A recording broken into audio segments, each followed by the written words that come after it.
Day 7, Christ in you. Let it be to me according to your word. Luke 1:38. What must it have been like for Mary to carry God in her womb? The virgin birth is much more than a Christmas story. It is a picture of how close Christ will come to you. The first stop on his itinerary was a womb. Where will God go to touch the world? Look deep within Mary for an answer.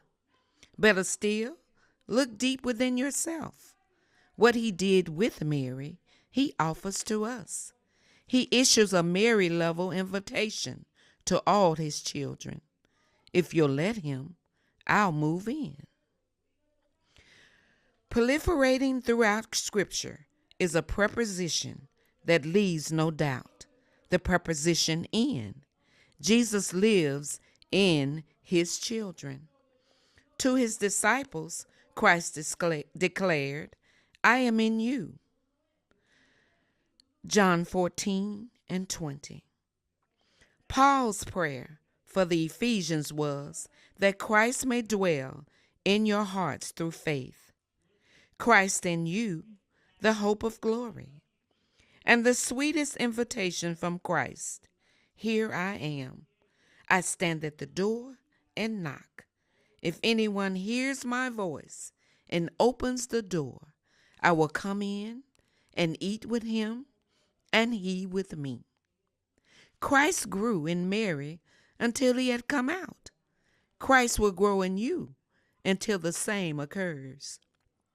He will come out in your speech, in your actions, in your decisions.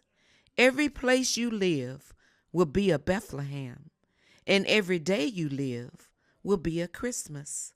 You, like Mary, will deliver Christ into the world. God in us. Have we sounded the depth of this promise?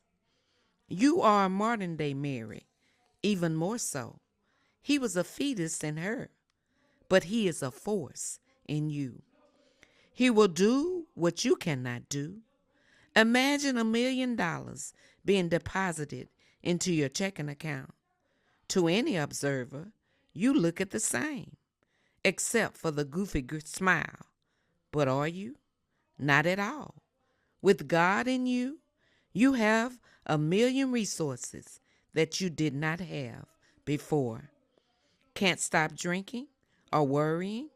Christ can, and he lives within you. Can't forgive the jerk, forget the past, or forsake your bad habits? Christ can, and he lives in you. Paul knew this. To this end, I also labor, striving according to his workings, which works in me mightily. Colossians 1:29. Like Mary, you and I are indwelt by Christ. Find that hard to believe? How much more did Mary? The line beneath her picture in the high school annual did not read, aspires to be the mother of God. No, no one was more surprised by this miracle than she was. And no one was more passive than she was. God did everything. Mary didn't volunteer to help. What did she have to offer? Advice? From my perspective, a heavenly choir would add a nice touch. Yeah, right. She offered no assistance. And she offered no resistance. She could have said, who am I to have God in my womb? I'm not enough. Or, I've got other plans. I don't have time for God in my life. Instead, Mary said, behold the maidservant of the Lord. Let it be to me according to your word.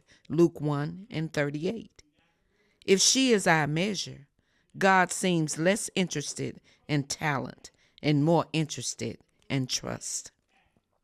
Unlike her, we tend to assist God, assuming our part is as important as his. Or we resist, thinking we are too bad or too busy. Yet when we assist or resist, we miss God's great grace. We miss out on the reason we were placed on the earth, to be so pregnant with heaven's child that he lives through us, to be so full of him that we could say with Paul, "It is no longer I who live, but Christ lives in me." Galatians 2:20. O Lord, live in me. May your love beat in and through my heart. May you speak through my voice. Jesus, be the strength of my soul and the fire that purges wrongs from my desires. Fill me with your great abounding grace. In Jesus' name,